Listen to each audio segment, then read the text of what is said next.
يا ترى عارفين ليه الدكاترة بتنبه على شرب المية باستمرار؟ طب هل فعلا ليها دور فعال في الجسم؟ تعالوا نعرف فوائدها سوا. أول حاجة، المية بتحافظ على صحة الكلى، ده لأنها بتخلصنا من سموم الكلى، لأنها بتذوب سموم نيتروجين يوريا اللي بتخرج من الكلى عن طريق البول. تاني حاجة، المية بتحافظ على تنظيم سوائل الجسم.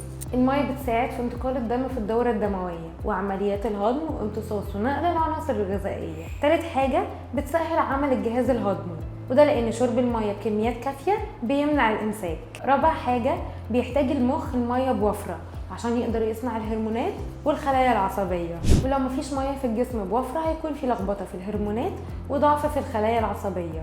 وآخر حاجة، تنظيم حرارة الجسم الداخلية عن طريق العرق والتنفس. ولو المخ خسر من 1 ل 3% من المية بيتأثر بشكل كبير، لأنه بيقلل مستوى الطاقة في الجسم وبيضعف الذاكرة والوظائف الدماغية.